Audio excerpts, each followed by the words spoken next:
حضرت بایزید بستامی کہتے ہیں کہ میں نے اپنی ماں کے آگے ہاتھ جوڑے، میں نے کہا امی تجھے راضی کروں یا رب کو راضی کروں؟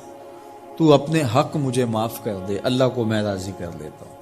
ماں نے کہا جاؤ پتر میں اجازت دیتی ہوں۔ گئے جنگلوں میں ذکر و فکر میں لگے رہے، تنہائی میں اس کو یاد کرتے رہے، دن رات ذکر کے چراغ روشن رکھے۔ 12 سال گزر گئے حق کی تلاش میں۔ ایک دن واپس بستام کے قریب سے گزر رہے تھے، خیال آیا چلتے چلتے ماں کو سلام کر جاؤں۔ دروازے کو دستک دینے لگے تو اس خیال نے ہاتھ روک لیا کہ ساری زندگی ماں کو سکھ تو دیا کوئی نہیں، اب دکھ بھی کیوں دینے لگے ہو؟ رات کا ایک پہر بیت گیا ہے، سردیوں کی لمبی رات ہے، ماں بستر میں لیٹی ہوگی، تیرے لیے اٹھے گی، دروازہ کھولے گی۔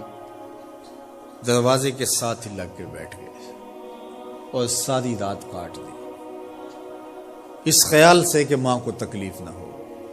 جب سحری کا وقت ہوا تو اندر سے جو نالی آتی تھی اس نالی سے پانی آیا، سمجھ گئے میری ماں تہجد کے لیے اٹھی ہے اور وضو کا پانی ہے، تو فوراً دروازے پہ دستک دی۔ اندر سے آواز آئی بیٹا بایزید میں ابھی آئی۔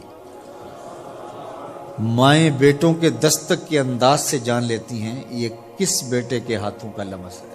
12 سال کے بعد آئے، دستک دی، کہا بیٹا بایزید میں ابھی آئی۔ ماں کی تو نگاہیں ہی دروازے پہ رہتی ہیں۔ اللہ اکبر۔ کہتے ہیں کہ ماں نے دروازہ کھولا، 12 سال جنگلوں کی خاک چھانتے بیت گئی تھی، پراگندہ صورت، بکھرے ہوئے بال، پھٹے ہوئے کپڑے۔ میری ماں کی جب نگاہ میرے پہ پڑی تو اس کی چشمان سے موٹے موٹے آنسو ٹپکنے لگے، اور اس نے ایسے ہاتھ پھیلا کے کہا مالک میرا بیٹا بایزید تیری طلب میں نکلا تھا، تو نے ابھی تک اسے اپنا قرب نہیں دیا۔ حضرت بایزید بستامی کہتے ہیں 12 سال کی ریاستوں سے جو کچھ نہیں ملا تھا ماں کے اٹھے ہوئے ہاتھوں سے مل گیا۔ میں نے کہا مالک میں تجھے کہاں ڈھونڈ رہا ہوں، تو کہاں موجود ہے؟ تو ماں باپ کی رضا اللہ کی رضا کا دروازہ کھولتی ہے۔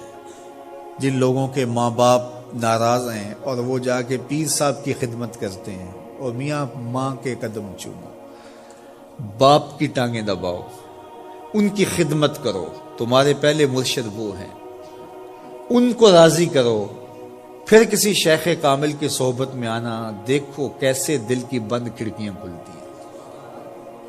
ایک مرشد تو ناراض کر آئے اور دوسرے مرشد سے تمہیں کیا ملے گا؟